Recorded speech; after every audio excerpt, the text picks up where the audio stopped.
The digital clock on the kitchen wall glowed red in the darkness. 3:00 a.m. The numbers seemed to pulse with each passing second, casting crimson shadows that danced across the white tile floor like restless spirits. Small hands gripped the edge of the stainless steel pot, fingers pale, knuckles prominent, the bones showing through translucent skin in a way that spoke of malnutrition, of weeks without proper food, of a body consuming itself to stay alive. Evangeline Thorne stood on a wooden chair, her bare feet cold against the painted surface, 10 years old, 42 inches tall when she should have been 48, 38 pounds when she should have weighed 65. Her body a map of deprivation, a testimony to cruelty written in jutting ribs and hollow cheeks. She stirred the pot slowly, carefully, as if the act of stirring required all her concentration, all her remaining strength. The water was just beginning to steam. Little wisps rising into the cold air of the kitchen. The thermostat had been locked at 58 degrees for weeks now. Cold enough to be uncomfortable. Cold enough to make you shiver constantly.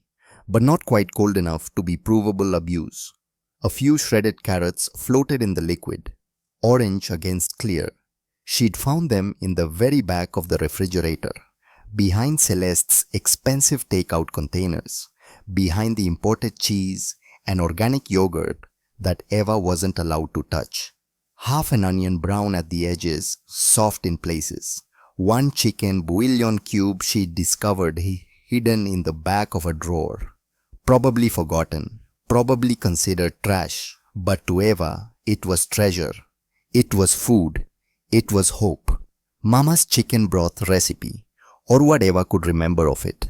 The memory was fuzzy now, blurred by grief and time and the relentless hunger that made it hard to think clearly.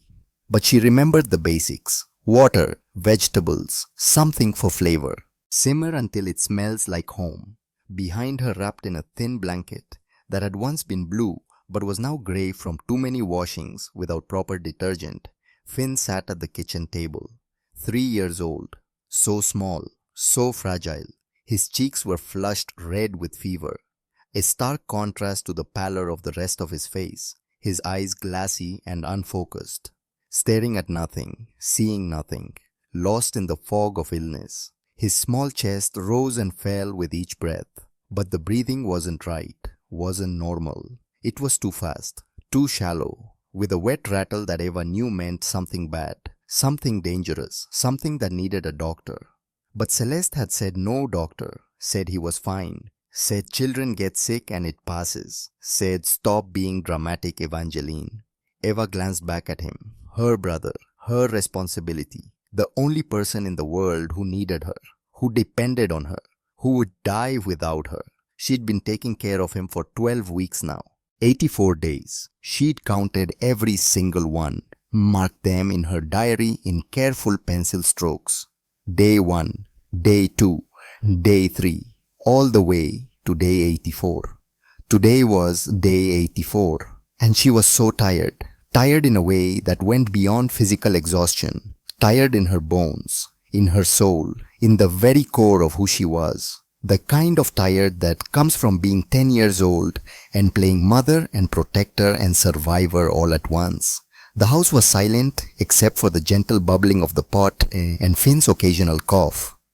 The kind of silence that feels heavy, oppressive, the kind that presses down on you like a physical weight, the kind that makes you afraid to breathe too loudly, afraid to move too quickly, afraid to exist too obviously. Because noise brought attention, and attention brought punishment. She reached for the wooden spoon, the same one Mama used to use. Eva could almost see her standing here, right here in this same spot, stirring soup, humming softly, smiling that smile that made everything feel safe. But Mama was gone, and nothing felt safe anymore. Eva's hand trembled as she stirred, not from the cold, though the kitchen was freezing and she wore only thin pajamas. Not from weakness, though 12 weeks of near starvation had left her muscles weak and her movements slow. No, she trembled from fear. Pure primal bone-deep fear.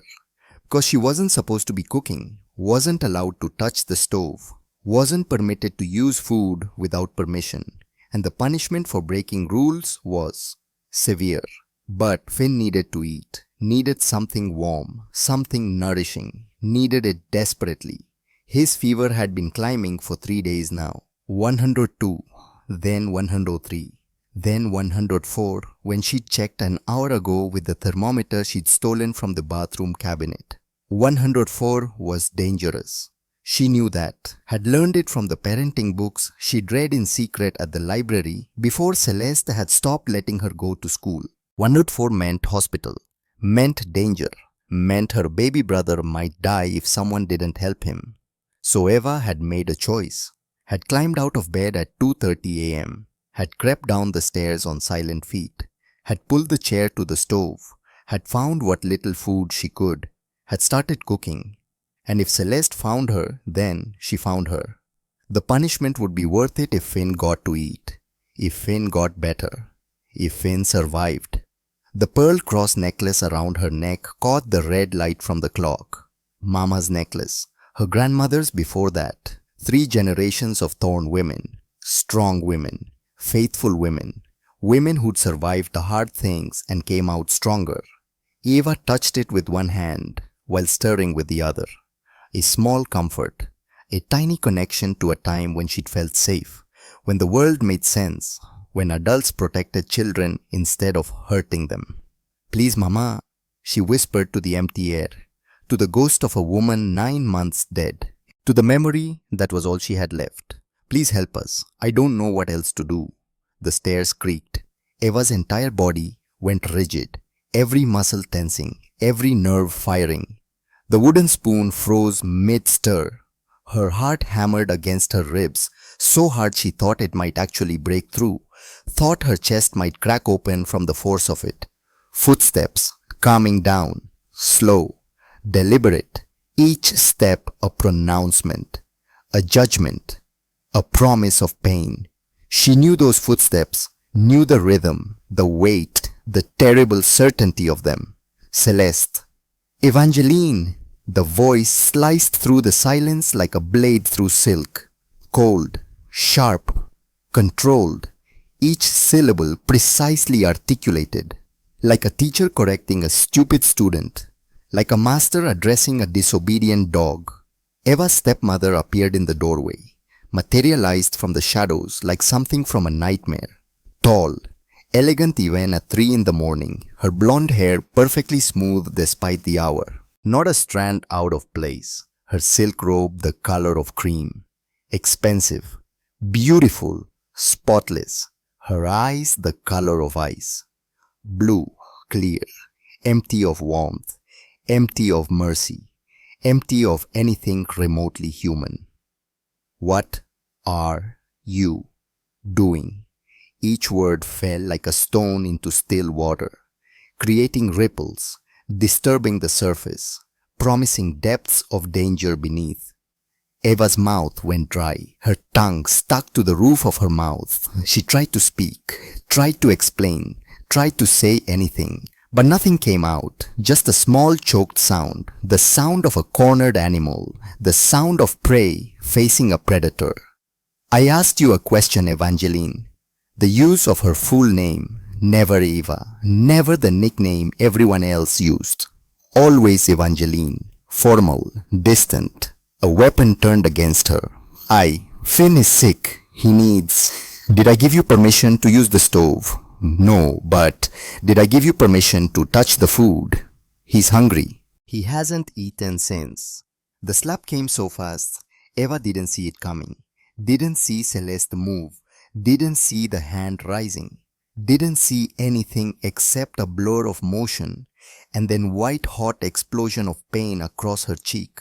One moment she was standing on the chair, the next her face was on fire, her ear ringing, her vision blurring with tears she refused to let fall. She stumbled, lost her balance, the world tilted, gravity pulled, and she fell. The chair toppled sideways with a crash that seemed impossibly loud in the silent house.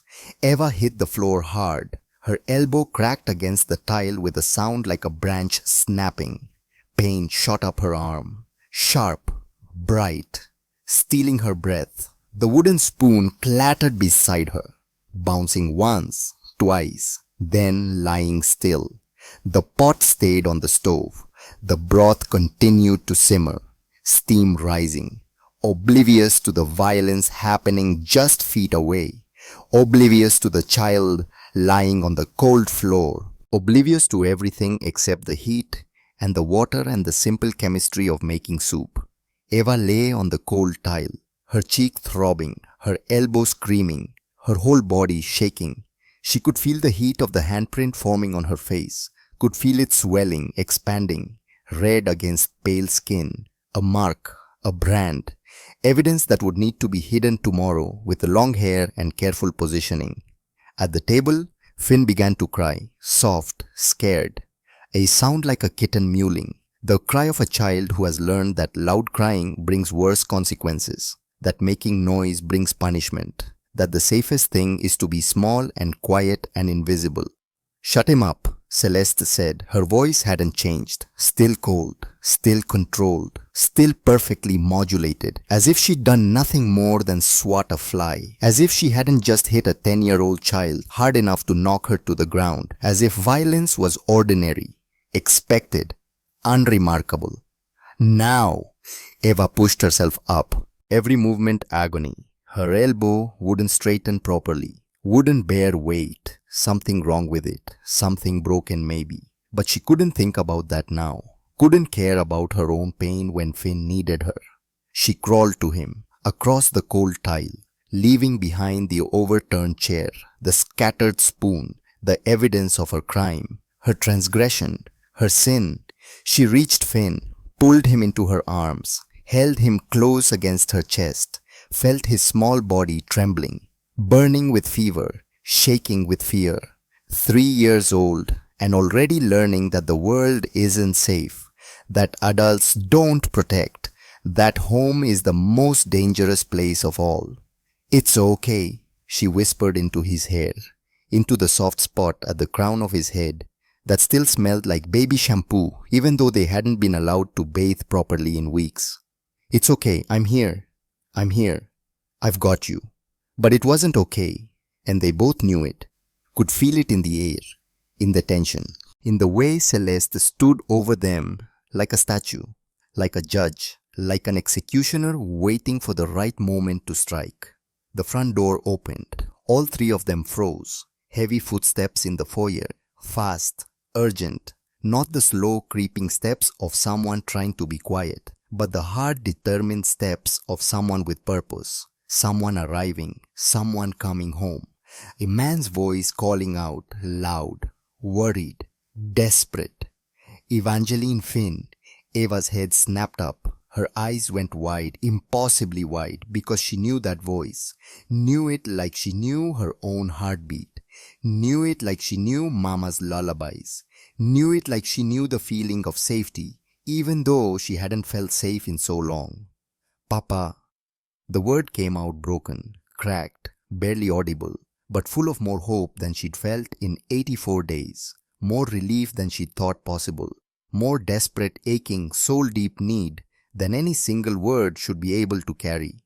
Alexander Thorne burst into the kitchen, 6 feet tall, broad shoulders, dark hair disheveled from travel, face unshaven, eyes wild with something Eva hadn't seen in months, something she'd almost forgotten existed. Fear, real genuine gut-wrenching fear, not fear of consequences or punishment or breaking rules, but fear for his children, fear that he might be too late, fear that something terrible had happened while he was gone. And he was right to be afraid. He took in the scene in an instant, one sweeping glance that captured everything. Eva on the floor, red handprint blazing on her too thin cheek, Finn crying in her arms, small, feverish, fragile. The overturned chair, the pot still simmering on the stove, the evidence of violence and hunger and desperation. And Celeste, standing over them, perfectly composed, not a hair out of place, not a wrinkle in her expensive robe, Not a sign of anything wrong. Looking like a model from a catalogue. Beautiful, elegant, innocent. Alexander's face changed, transformed. Something dark and terrible moved behind his eyes. Rage. Pure, primal, explosive rage. The kind of rage that comes from realizing you've been betrayed, lied to, manipulated. The kind of rage that comes from seeing your children hurt. What did you do? His voice was quiet. Too quiet. The kind of quiet that comes before thunder, before lightning, before the storm breaks and destroys everything in its path. Celeste's expression didn't flicker, didn't change. The mask firmly in place. I was disciplining her. She was stealing food, breaking house rules. I was simply, get out. 2 words, simple, final, absolute. Alexander, you don't understand. Get out. Each word distinct, separate, carrying the weight of every broken promise, every ignored phone call, every lie told over video chat. Pack your things. Leave this house. Now. Tonight. I want you gone. Celeste's perfect composure cracked. Just a hairline fracture. Just the smallest slip of the mask. But it was there. Visible. Real. You can't do this. I'm your wife. I have rights. You have nothing. Alexander crossed the kitchen in 3 strides. Long. Fast. Purposeful. Reached down.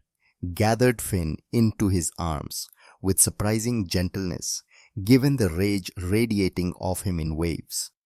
Then turned and pulled Eva up with his other hand. Careful of her injured elbow, gentle despite his anger. These are my children, my family. You are nothing. You are no one. You were a mistake and that mistake ends now. He looked down at Eva, really looked at her. And she watched as he truly saw her for the first time in months. Watched as he took in the gaunt face, the sunken eyes, the prominent bones, the bruises on her arms that she couldn't hide, the way her collarbone jutted out too sharply, the hollow spaces where a healthy child's cheeks should have been round, the evidence of starvation written across her body like accusation. His jaw tightened, a muscle jumped in his cheek. His eyes filled with tears he fought to hold back, with rage and guilt and horror and helpless fury. "Papa," Eva whispered. Her voice broke on the word, shattered into pieces. "Papa, I tried. I tried so hard. I tried to keep us safe. I tried to take care of Finn. I tried to be good. I tried. I'm sorry. I'm so sorry I couldn't." "No." His voice cracked.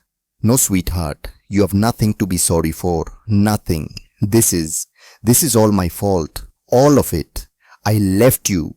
I should have seen, should have known, should have..." He couldn't finish, couldn't find words adequate for the magnitude of his failure. "I know you did. You saved him. You saved yourself. You're the bravest person I've ever known. And I'm so sorry. I'm here now. I'm here. And I'm never leaving again. Never. I promise." They stood there in the cold kitchen, father and children, holding each other, the pot still simmering on the stove, the evidence of their suffering surrounding them. The woman who'd caused it all, watching with calculating eyes. Celeste watched them for a long moment. Something cold and calculating flickered across her perfect face. Then she turned, walked to the doorway, paused. "You'll regret this, Alexander. You have no idea what you're doing, no idea what you're throwing away. I could have given you everything, but you're choosing them, choosing those broken little things over me. You'll be sorry. Mark my words, you'll be very, very sorry." She left, her footsteps echoing up the stairs, each step a promise, a threat, a warning of things to come. Alexander held both children. Eva could feel him trembling, could feel the shudders running through his body, could feel the tears he was trying not to shed falling into her hair. Or maybe that was her. Maybe they were both crying. Maybe it didn't matter anymore who was crying because they were together, and that was all that mattered. "We're safe," she whispered to Finn, then louder, trying to convince herself. trying to make it true through sheer force of will. We're safe now. Papa's here. We're safe. But in the back of her mind, a small voice whispered a question she didn't want to answer, didn't want to acknowledge, didn't want to give power to by speaking aloud. Are we? Are we really safe? Or is this just the beginning? The pot on the stove continued to simmer. The broth would be ready soon. Mama's recipe. A small act of love in the darkest hour. Proof that even in the worst moments, even when everything seems lost, there's still something worth fighting for. Still someone worth protecting. Still hope worth holding on to. 3 a.m. had always been the loneliest time. The hour when the night feels endless. When hope seems impossibly far away. When the darkness is so complete you can't imagine morning ever coming. But for the first time in 12 weeks. For the first time in 84 days. For the first time in what felt like forever, Evangeline Thorne allowed herself to believe that maybe, just maybe, morning was finally coming. That maybe the worst was over. That maybe against all odds they were going to survive. The clock changed. 3, 0, 1. A new minute beginning. A new hour approaching. A new day waiting just beyond the darkness. And with it, the faintest hint of hope. But I'm getting ahead of myself. Stories don't start at the climax. They start at the beginning. And to understand how we arrived at that moment at 3 a.m. with a child making soup and a father coming home and a monster finally exposed, you need to understand what came before. You need to understand how it all began. Let me take you back. 9 months earlier, before the darkness descended, before everything changed, before Eva knew what real fear felt like, when her world still made sense. The hospital room smelled like antiseptic and something else, something sweet and wrong. The smell of death wearing perfume, trying to pretend it wasn't there, trying to disguise itself as something kinder, something gentler, something less final. But Eva knew that smell, had been smelling it for weeks now, knew what it meant, knew what was coming.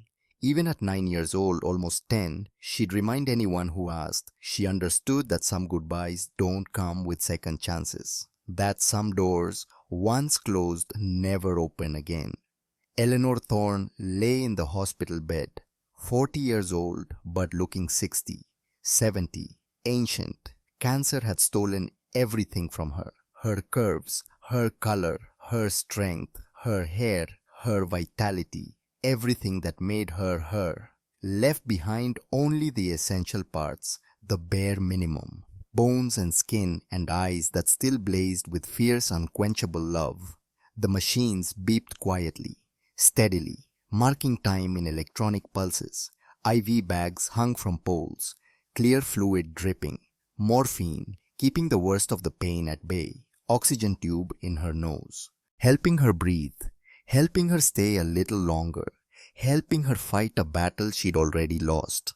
Eva sat beside the bed, cross-legged on the uncomfortable plastic chair that was too big for her.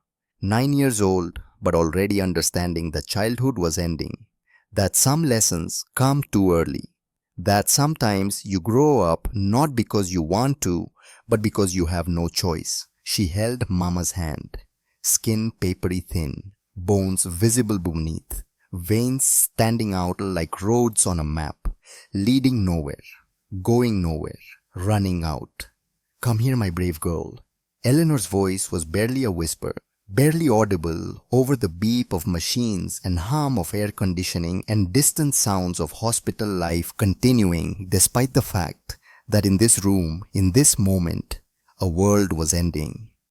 But Eva heard it. She always heard Mama, would always hear Mama. Even years later, even when the voice was gone, she'd still hear it in her heart, in her memory, in the quiet moments when she needed it most. She climbed onto the bed, careful, so careful, terrified of hurting Mama, of putting weight on the wrong place, of causing more pain. Mama was fragile now, like glass, like spider webs, like something that might shatter if touched too roughly.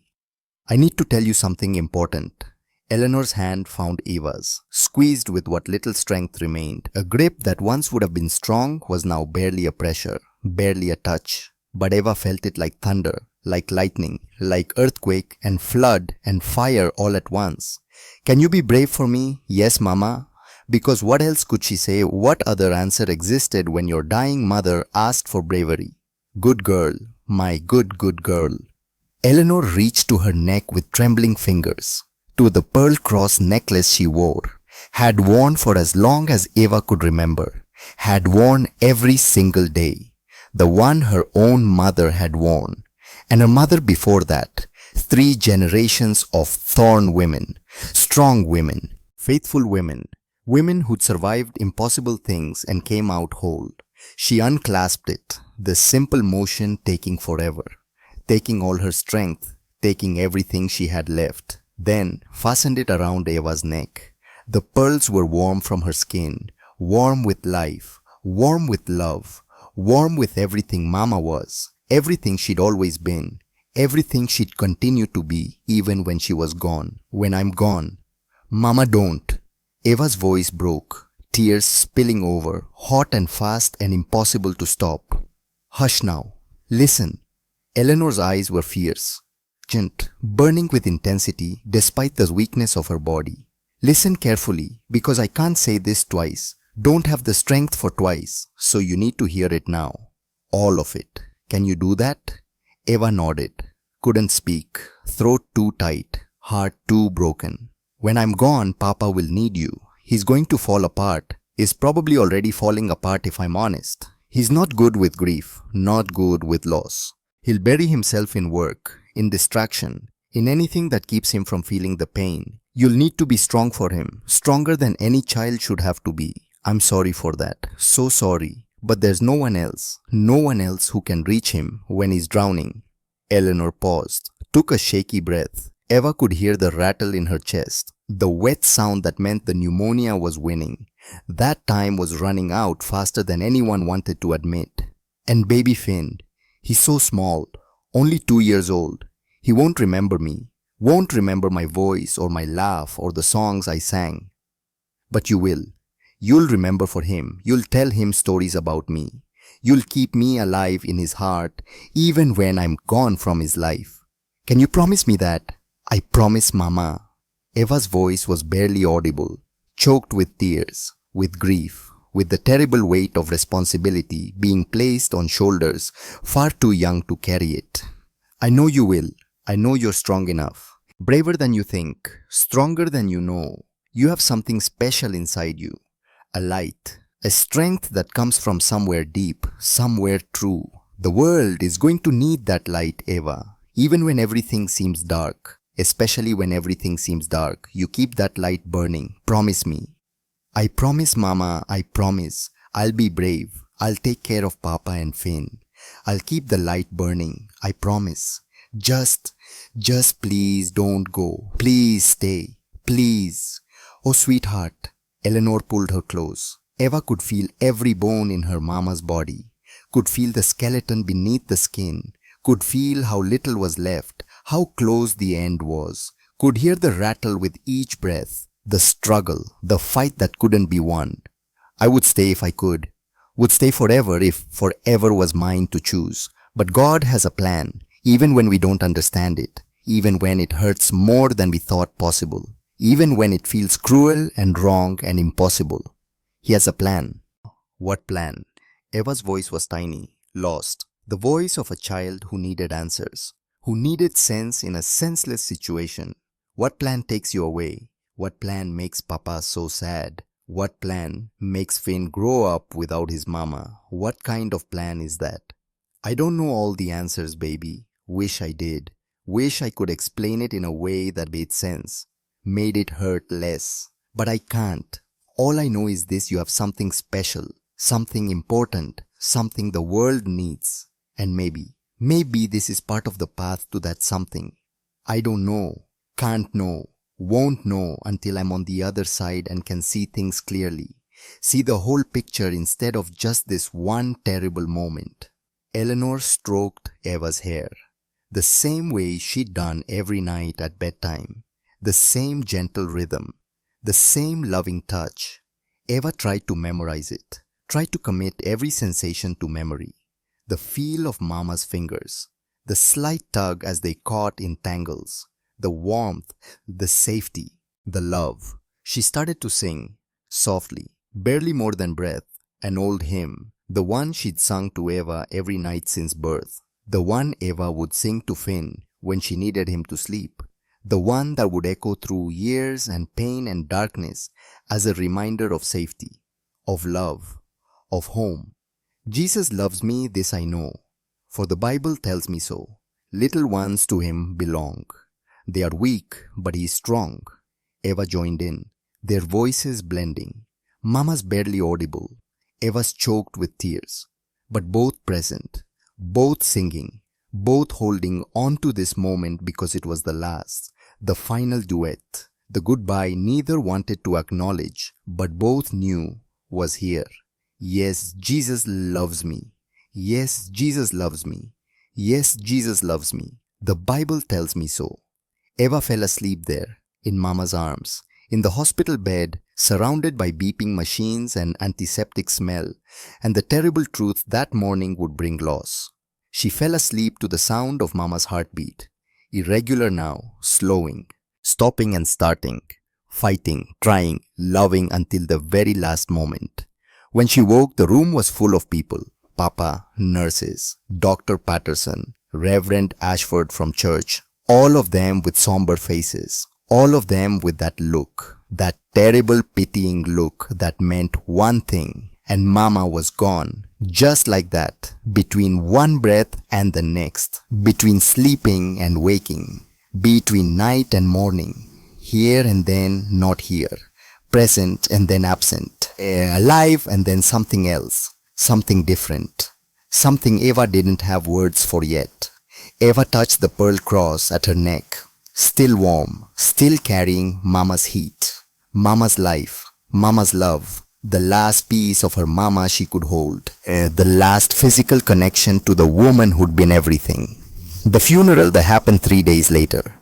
October sky grey as steel, rain falling in sheets, heavy, relentless, as if heaven itself was weeping, as if the sky was crying the tears Eva couldn't seem to produce anymore, as if nature itself was mourning the loss of someone who should have had 30 more years, 40 more years, forever more years. Eva stood at the graveside in her black dress, the one Mama had bought her last spring for Easter, for sunrise service and egg hunts and celebration of resurrection. Too big then, still too big now, hanging off her small frame, making her look even younger, even smaller, even more lost. She held Finn's hand, held it tight, held it like a lifeline, like an anchor, like the only thing keeping her from floating away into nothing. He was only 2, barely more than a baby, didn't understand why everyone was crying, why they were standing in the rain, why Mama's photo was displayed on an easel surrounded by flowers. Mama sleeping, he said, over and over, his small voice innocent, uncomprehending. Mama wake up soon, Mama tired, let Mama sleep. Eva didn't correct him, couldn't correct him. Let him believe it a little longer. Let him keep his innocence a little longer. Let him be 2 for as long as possible. Because growing up would come soon enough. Pain would come soon enough. Understanding would come soon enough. Alexander stood beside them, still as a statue, face carved from marble, empty, hollow. Someone had dressed him, put him in a black suit, tied his tie, but he was barely present, barely there, moving through the motions like a ghost, like someone already dead, just waiting for their body to catch up with reality. He hadn't slept, hadn't eaten, moved through the days like a zombie, like something animated by routine rather than will, by habit rather than desire, by the simple inability to stop existing even when existing was too painful to bear. After the service, people came to the house. The neighborhood descended with casseroles and condolences, brought food they'd never eat, and sympathy they couldn't accept, and words that meant nothing, nothing at all. She's in a better place. God needed another angel. Time heals all wounds. At least she's not suffering anymore. Everything happens for a reason. Each phrase hollow, empty, meaningless. Well-intentioned perhaps, but useless. Worse than useless. Painful. Because Mama wasn't in a better place. She was supposed to be here, in this place, in their place, in the only place that mattered. And God didn't need her more than they did. Nothing did. And time wouldn't heal this, wouldn't fix this, wouldn't make it better, would just make it different, make it distant, make it old pain instead of fresh pain, but still pain nonetheless. Eva wanted to scream at them, wanted to tell them to leave, to take their casseroles and platitudes and go away, to stop pretending they understood when they couldn't possibly understand, to stop talking about Mama like she was somewhere better when the only place she should be was here. But she stayed quiet, stayed polite, stayed still and small and invisible. Because that's what Mama would have wanted, what Mama had taught her. Be gracious even when you don't feel gracious. Be kind even when kindness is the last thing you want to offer. Be bigger than your pain. One woman stayed longer than the others, long after the casseroles had been stored and the last sympathetic hug had been given, and the house had emptied of everyone except family. Long after the sun had set and the rain had stopped and the day had finally mercifully ended. Tall, blonde, beautiful in a careful constructed way, like a painting where every brush stroke had been planned, every color chosen deliberately, every line perfect, too perfect. Like something that looked real but wasn't. Like a photograph, like a doll. Like something trying very hard to appear human, but missing some essential quality that would make it true. Celeste Blackwood, Mama's friend from college, or so she said. Eva had heard the name, had seen photos in Mama's albums. Two young women smiling at a football game, at graduation, at someone's wedding. But the connection had seemed distant, casual, the kind of friendship maintained through Christmas cards and Facebook comments rather than actual presence. But here she was, present, attentive, helpful. She'd been at the funeral, at the burial, and now at the house, making coffee, organizing food, doing the things Eleanor's sisters should have been doing but couldn't because they lived too far away and had their own lives and could only stay for the service. "I'm so sorry, Alexander." Celeste's voice was soft, cultured, the voice of someone educated, someone refined, someone who knew exactly how to pitch sympathy, how to sound caring, how to say the right things. Eleanor was one of the best people I've ever known. Truly, the world is smaller without her. Alexander nodded, couldn't speak, couldn't find words, could barely function. "If there's anything I can do, anything at all, please, I'm here. I mean that, truly. Whatever you need, whatever the children need, I'm here." She looked at Eva and Finn, smiled, warm, genuine, or at least it seemed genuine then. The smile reached her eyes, crinkled the corners, showed teeth that were white and straight and perfect. The smile of someone who cared, someone who wanted to help, someone good. "You poor darlings. I can't imagine what you're going through, losing your mama so young. It's not fair. It's not right. You deserved more time with her, so much more time." Eva studied her. This woman who seemed to care so much, who had kind eyes and a soft voice and said all the right things, who touched Papa's arm with just the right amount of comfort, who looked at the children with just the right amount of sympathy, who seemed perfect, too perfect. Something whispered in the back of Eva's mind, a small warning. Like a draft under a door you can't quite see, like a sound too quiet to identify, like a smell that's not quite right. Nothing obvious, nothing concrete, just a feeling, an instinct, a sense that something was off even though everything appeared fine. But she pushed it aside, told herself she was being paranoid, told herself grief makes you suspicious of kindness, makes you question generosity, makes you look for problems where none exist. Because how could someone this nice be anything but nice? How could someone helping be anything but helpful? How could she be anything other than what she appeared to be? The weeks that followed blurred together. Grey days bleeding into grey nights, bleeding into grey mornings. An endless cycle of grief and routine and the mechanical process of continuing to exist when existing felt impossible. Alexander went through the motions, woke up, showered, dressed, went to work, came home, sat in his study, stared at nothing, the lights off, the door closed, the silence heavy and impenetrable.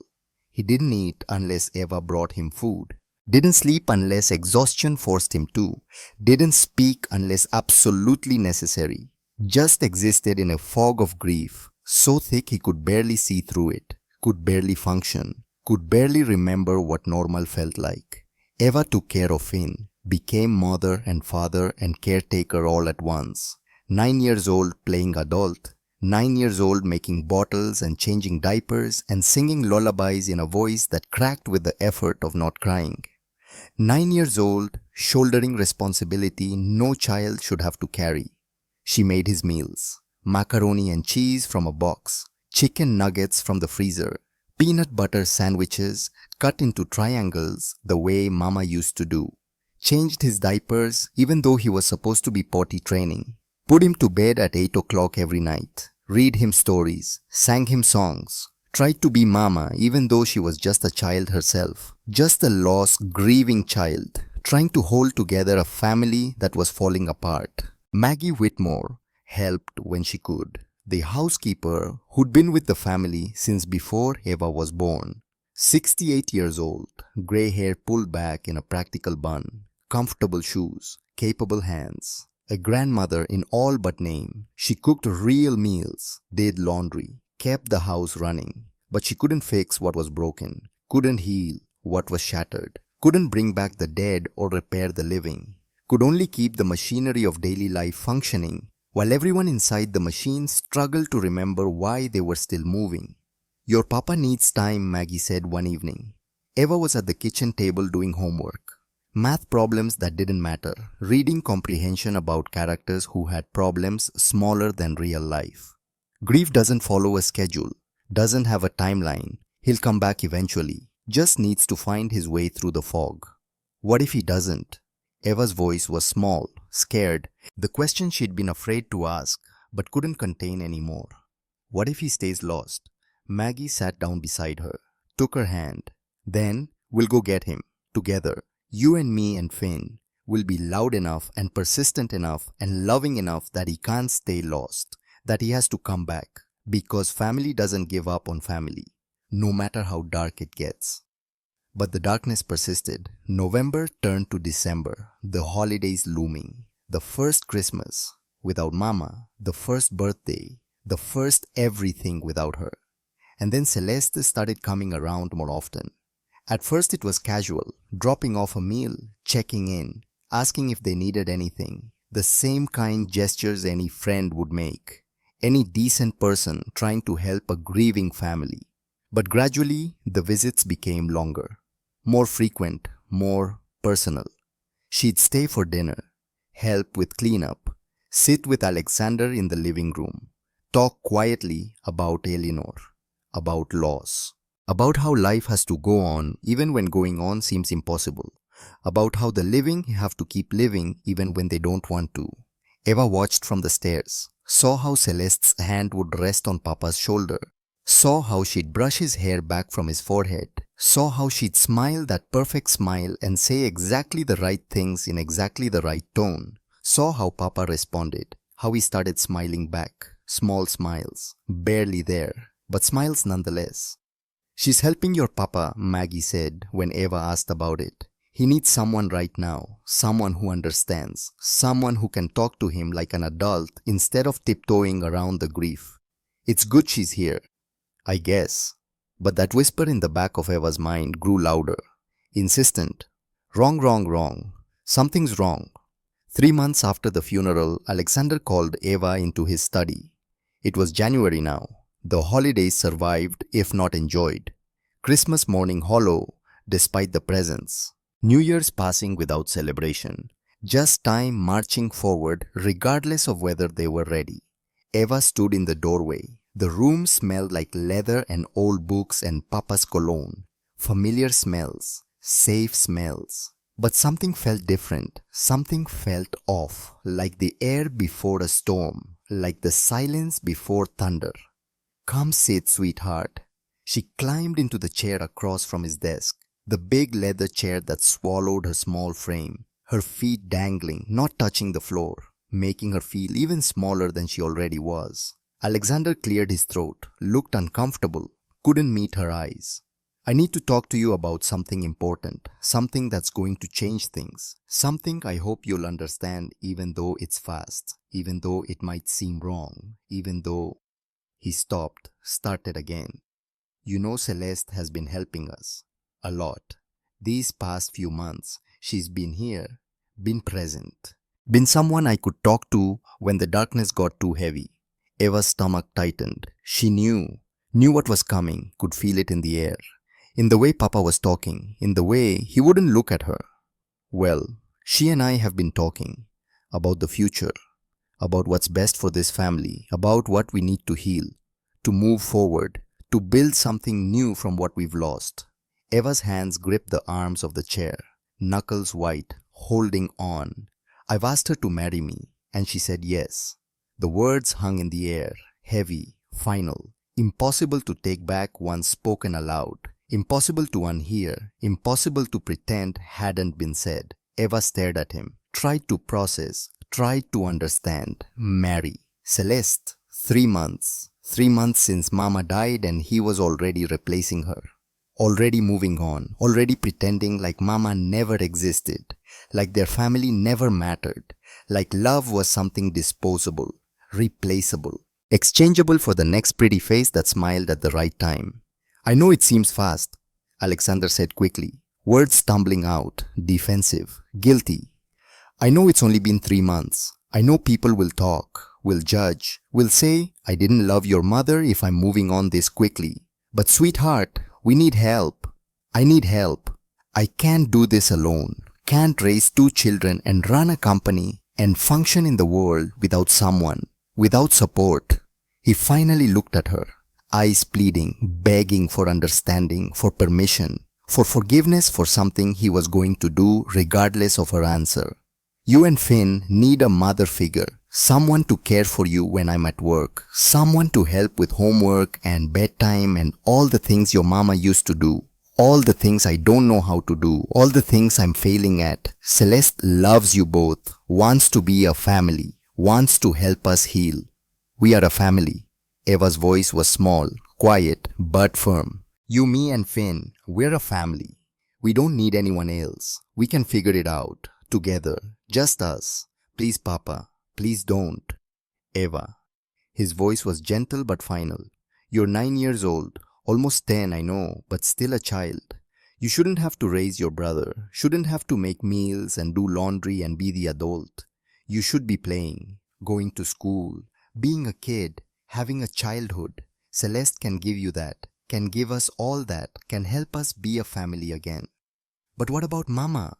The question hung between them. The real question, the one that mattered more than anything else. What about Mama? Eva repeated, voice breaking. What about loving her?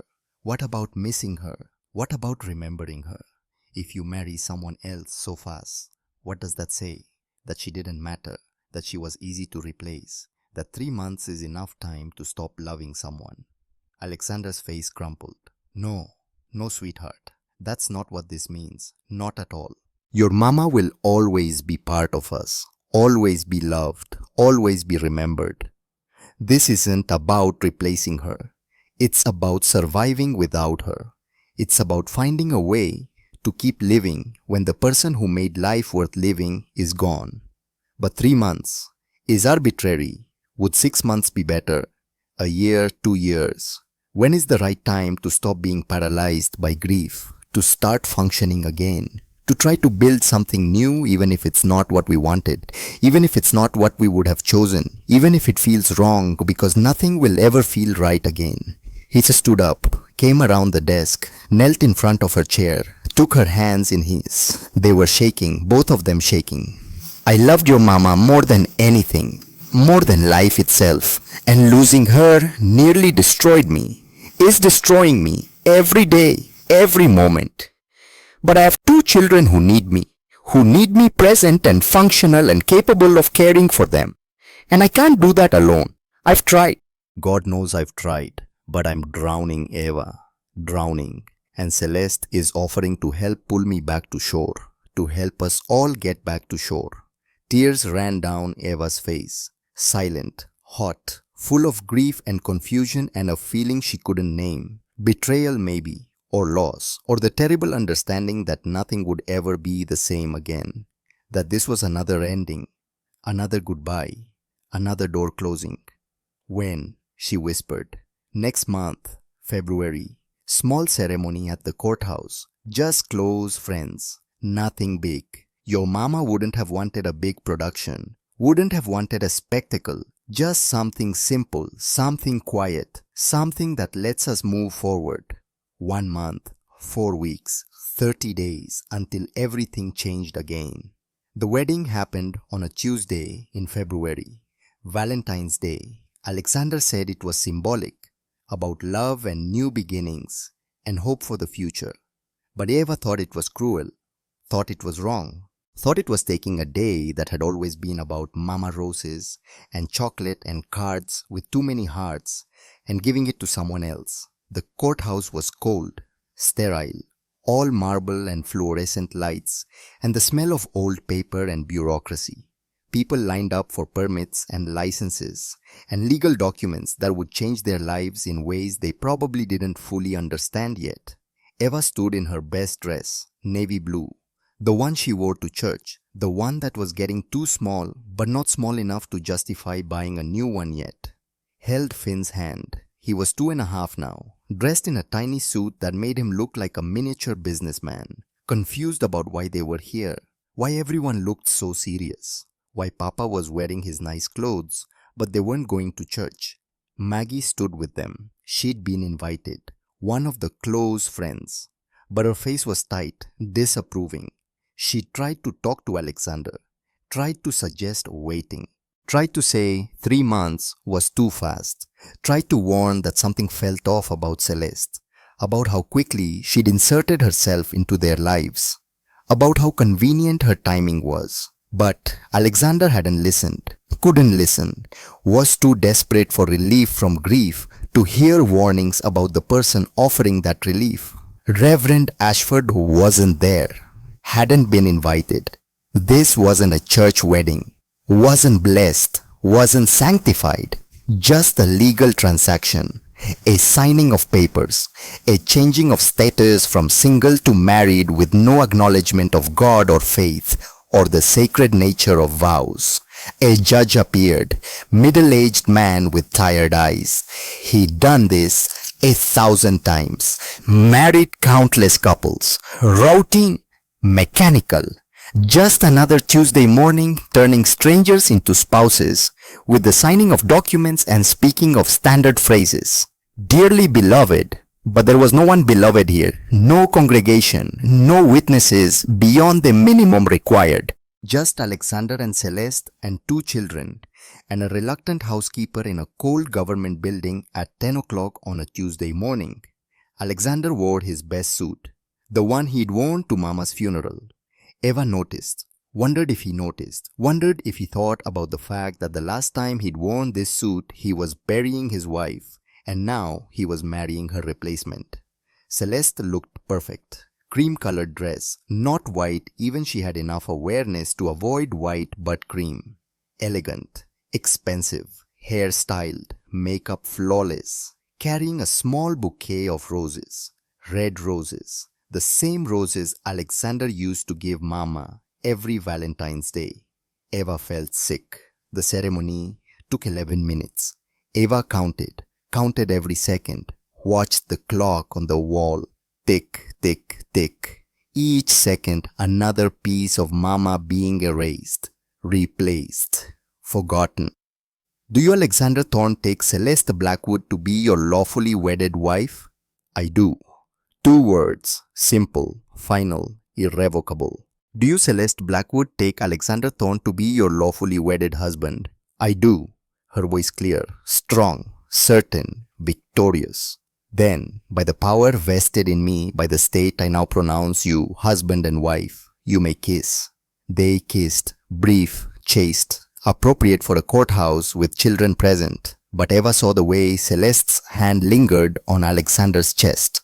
Possessive, claiming, mine now. Papers were signed, witnesses.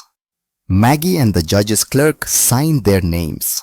Legal, binding, done. They were married. Celeste knelt down in front of Eva afterward, in the hallway. People streaming past them with their own documents and business and lives. She took Eva's hands, her own hands soft, manicured, perfect nails, painted neutral pink. I know this is strange, sweetheart. Her voice was warm, comforting. The voice of someone who cared, someone who wanted to help, someone good. I know I can never replace your mama, would never try to replace her. She was special, irreplaceable, the best person I've ever known. But I promise both of you, I'm going to love you and care for you like you're my own. We're going to be so happy together. We're going to be a family, a real family. I promise. Her eyes were sincere, warm, kind. The eyes of someone telling the truth. The eyes of someone who meant every word. Eva wanted to believe her. Desperately wanted to believe that maybe this would be okay. That maybe Papa was right. That maybe they needed this. Needed her. Needed someone to fill the empty space Mama left behind. She nodded. Okay. Good girl. Celeste pulled her into a hug. Eva smelled her perfume. Expensive. Floral. Nothing like Mama's simple lavender soap. Nothing like the smell that meant home and safety and love. This was different, foreign, new, not necessarily bad, just different. My sweet, sweet girl, we're going to take such good care of each other. They went to lunch afterward. A nice restaurant, white tablecloths, and too many forks and waiters who spoke quietly.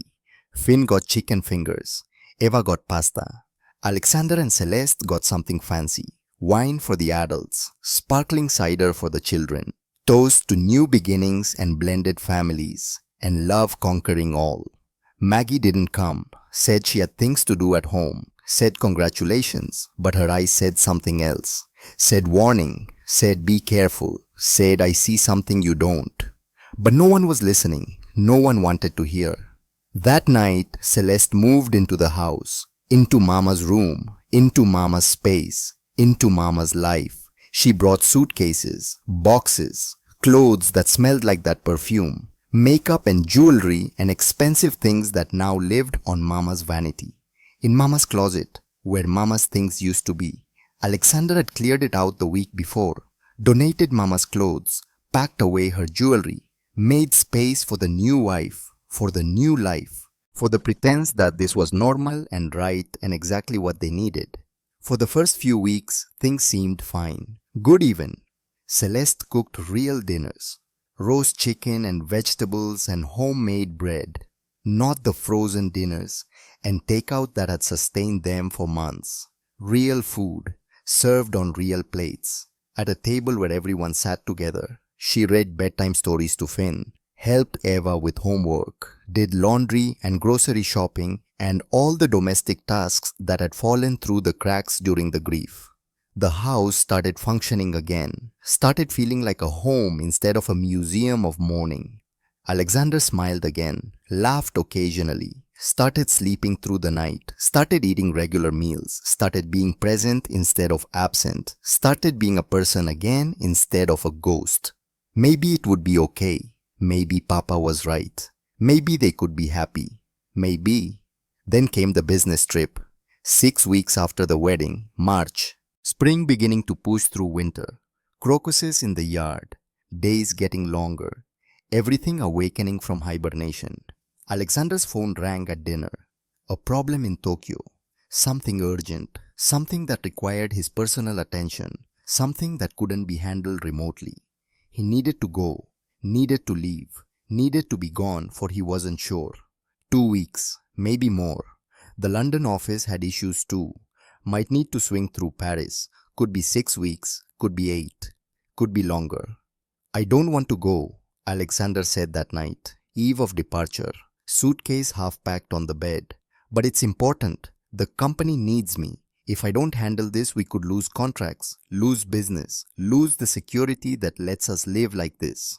He looked at Eva. She was standing in the doorway, watching, anxious, something twisting in her stomach. That whisper back, louder now. Wrong, wrong, wrong. Don't let him go. Something bad will happen. Can you be brave for me?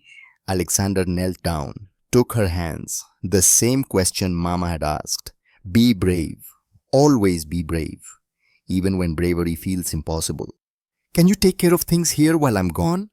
Eva wanted to scream, wanted to beg him not to go, wanted to tell him about the whisper, the feeling, the certainty that something was wrong even though she had no evidence, no proof, no reason beyond instinct. But Mama had made her promise to be brave. Yes, Papa. That's my girl. He hugged her tight. She breathed in his cologne, his scent, him. Tried to memorize it, hold on to it, keep it for the weeks ahead. Celeste will take care of everything. You don't have to worry about anything. Just be good. Mind her. Help with Finn. I'll call every day. Video chat every night. It'll go fast. Before you know it, I'll be home. And this will all be over and everything will be back to normal. But even as he said it, even as he promised, Eva knew it wasn't true. Knew normal was gone forever. Knew everything was about to change. The next morning, Alexander's car pulled away. Eva watched from the window. Watched until it disappeared around the corner. Watched until there was nothing left to see but empty street and normal Tuesday morning, and the crushing certainty that something terrible was beginning. Finn stood beside her, 2.5 years old, not understanding. Papa coming back. Yes, Eva said.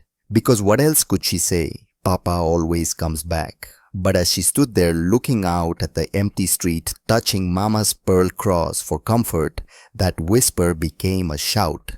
Something was wrong. Something was very, very wrong. The door to Papa's study clicked shut behind them, locked from outside. Eva heard it, heard the key turn, heard the bolt slide home. She turned around. Celeste stood in the hallway, watching them. Her expression had changed. The warm smile was gone. The kind eyes were cold.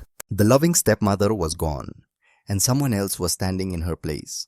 Someone Eva didn't recognize. Someone who smiled with teeth that looked sharp. Well then, Celeste said softly. Her voice different now, colder, harder, real for the first time. Now that it's just us, I think we need to establish some new rules around here. Some very specific rules about how things are going to work from now on. Rules you're going to follow, without question, without complaint, without telling anyone, especially not your father. Because if you do tell, if you say even one word, there will be consequences, severe consequences, for you, and for that baby brother you care so much about. Do you understand me, Evangeline? And just like that, the mask fell away. The monster revealed itself, and the nightmare began. The hospital discharged Finn after 5 days. Antibiotics had worked, pneumonia retreating, but the damage went deeper than lungs. Dr. Patterson handed Alexander a thick file. Evidence written in clinical language. 38 pounds, should be 65. Multiple contusions in various stages. Old fractures wrist and 2 ribs healed without treatment. Frostbite scarring. Severe malnutrition. This isn't neglect, Mr. Thorne. This is systematic torture. Each word a hammer blow. Each sentence another nail in Celeste's coffin. I filed my mandatory report. Child Protective Services. Police. This is criminal. Multiple felonies. With evidence like this, conviction is almost certain. Detective Catherine Brennan arrived that afternoon. Sat with Eva in a quiet room. Recording device on the table. Eva, I need you to tell me everything. And Eva told her. 40 minutes of testimony. The locked pantry. The cellar. The no. The burn marks. Finn's illness. Celeste's refusal to help. Every detail delivered in a voice that remained steady through sheer will. When she finished, Detective Brennan wiped her eyes. You're the bravest kid I've ever met. 3 hours later, crime scene tape across the house. They found the diary under Eva's mattress. Purple cover. 84 days documented. Day 1. Papa left today. Celeste said new rules. I am scared. Day 84. Finn is dying. I don't know what to do. God, please help us. In the cellar, scratches on the wall. Eva counting hours. In the kitchen, the combination lock still on the pantry. In the bathroom, stolen bandages obey, hidden. Evidence everywhere. Harrison Caldwell catalogued everything. We have Dr. Patterson's records, Maggie's notebook, Eleanor's USB, Eva's diary. This is overwhelming. Is it enough? Alexander asked. More than enough. Celeste Blackwood is going to prison for life. But Harrison didn't know, didn't understand, that the other side would fight back, that before this was over, everything would get much worse. 48 hours after Celeste's arrest, Alexander woke to his phone exploding. Check the news, now. Montgomery Pierce's face on screen.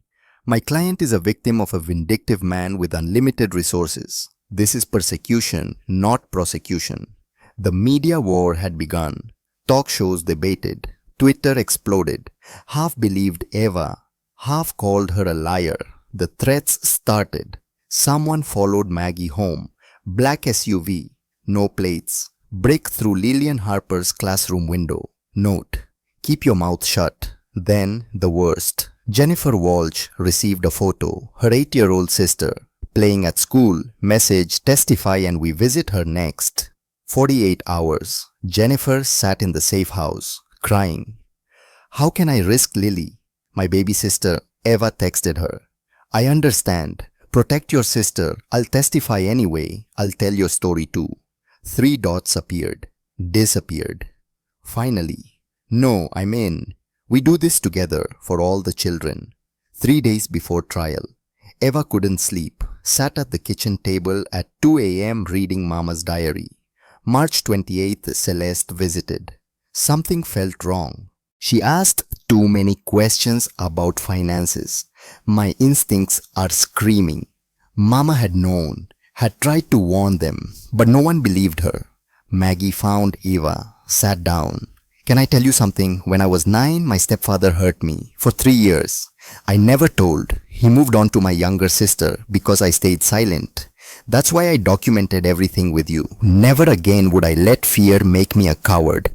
Reverend Ashford visited, showed Eva Mama's note in the Bible margin. For my Eva, God doesn't give us courage. He gives us himself. And that's enough. Jennifer called. I'm thinking about backing out. They threatened Lily again. Eva's heart sank. Protect your sister. I'll fight for both of us. Silence. Then, no. I'm testifying. My parents are taking Lily into protective custody. New names, new city. It's worth it. Stopping Celeste is worth it. Trial day arrived. The courthouse loomed. Eva climbed the steps. Navy blue dress. Mama's pearl cross. Impossibly small but walking anyway. Media swarmed. Cameras. Questions. Chaos. Inside the courtroom, packed. Celeste entered. Changed by prison. But still dangerous. Their eyes met. Celeste smiled. Cold. You think you've won, but this isn't over. Judge Hastings presiding.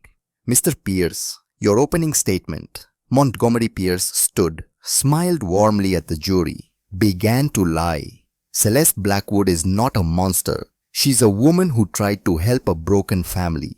Evangeline is a traumatized child who acted out, who resented her stepmother. Discipline isn't abuse. Structure isn't cruelty. Eva's hands clenched. He was good, making Celeste sound reasonable, making Eva sound troubled. And there's something else. Celeste is also a victim, sexually abused by her stepfather for 5 years. Her mother did nothing. That trauma shaped her. Hurt people hurt people. She's both victim and accused, both damaged and trying. The jury looked conflicted, sympathetic. This was the twist number 7. The complexity, monster or victim. Both peers called Dr. Reynolds, psychiatrist. Celeste has severe PTSD, attachment disorder, from childhood abuse. This doesn't excuse but explains her harsh parenting. Sarah Hoffman cross-examined. Eva was also traumatized, but she became a protector, not an abuser. That's choice, not fate. But the seed was planted, doubt growing. Then Pierce called Celeste. She took the stand, told her story. Childhood abuse, trying to help. Evangeline's resentment. Did you lock them in the cellar? The basement once. 15 minutes. She broke a vase. That's discipline, not abuse. Did you make them stand in snow? On the covered porch. 5 minutes. Teaching about wearing coats. She exaggerates everything. Every word a lie. Every explanation plausible. Sarah's cross-examination was brutal, but Celeste held firm, played victim perfectly. That night, Eva cried. They believe her. Tomorrow was her turn. Morning.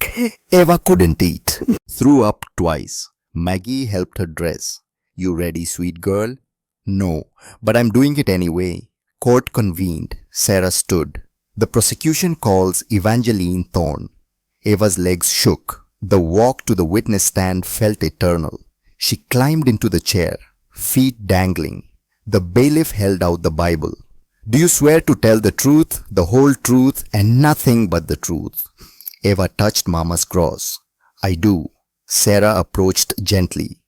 Tell us what happened after your mama died. Eva took a breath, began. Her voice grew stronger as she spoke. 12 weeks compressed into testimony. The hunger, the cellar, the snow, Finn's illness, every detail clear.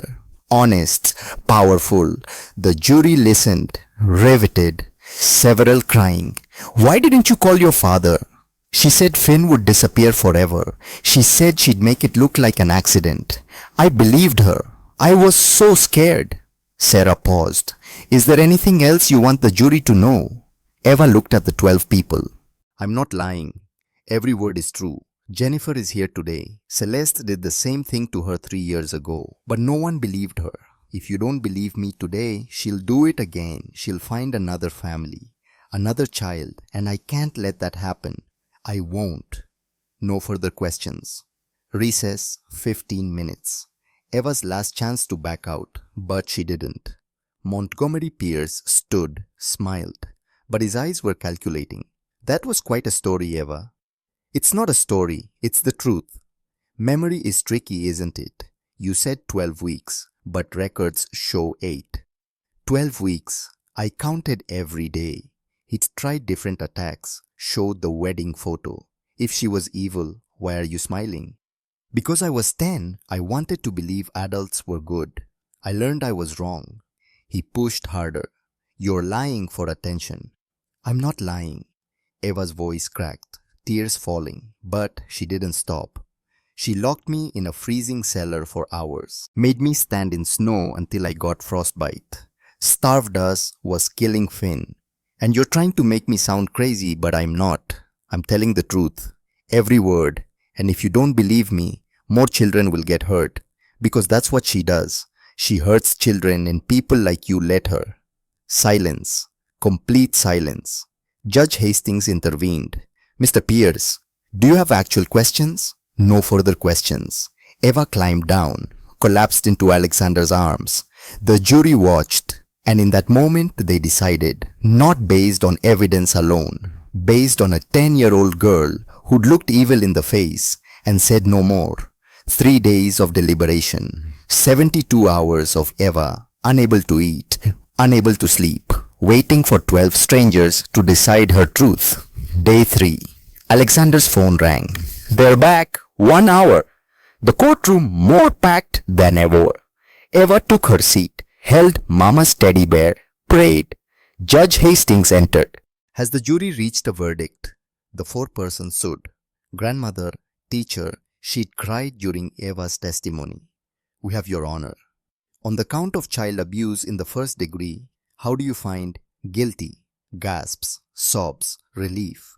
On the count of attempted murder, guilty. Alexander squeezed Eva's hand. On the count of fraud, guilty. On the count of conspiracy to commit murder, guilty. The courtroom erupted. Celeste stood, violent, knocked her chair backward. No, this is wrong. I'm innocent. That child is lying. Bailiffs moved toward her. she fought, screaming, flailing.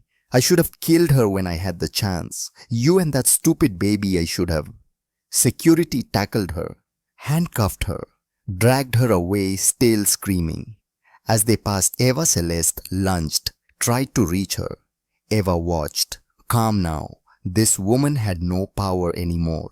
Judge Hastings gavelled. Sentencing in 1 week. Eva breathed.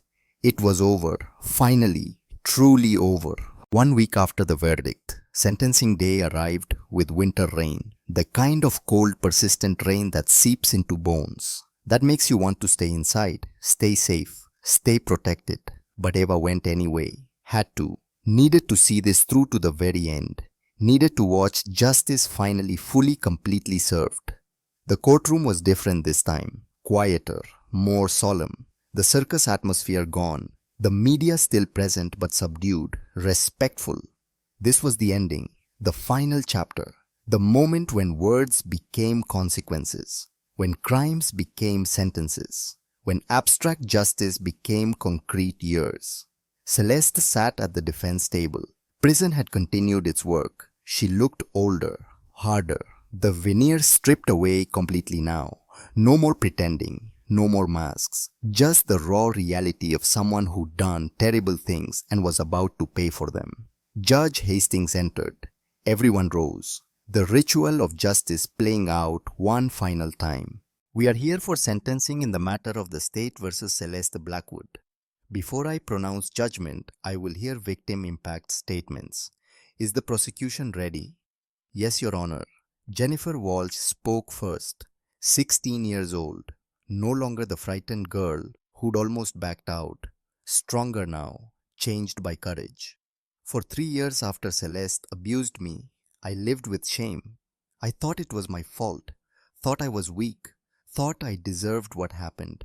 My own father didn't believe me. Sent me away, and Celeste got away with it. Got to hurt Eva and Finn because I was too scared to fight harder. Her voice strengthened. But I'm not scared anymore. Seeing her convicted helps me heal. Helps me believe that speaking up matters. That truth matters. That children matter. Thank you for believing us. For protecting the children who will never be her victims. Because you stopped her today. She sat, wiped her eyes. But they were tears of relief, of closure. Of finally being heard. Maggie Whitmore spoke next. 75 years old, but strong, determined. I worked for the Thorne family for 20 years, watched Eva grow from a baby to a beautiful child, loved them like my own grandchildren, and I failed them. I saw the abuse, I documented it, but I didn't call the police soon enough, didn't do enough. That's my burden to carry for the rest of my life. She looked directly at Celeste. But you chose cruelty. You chose evil.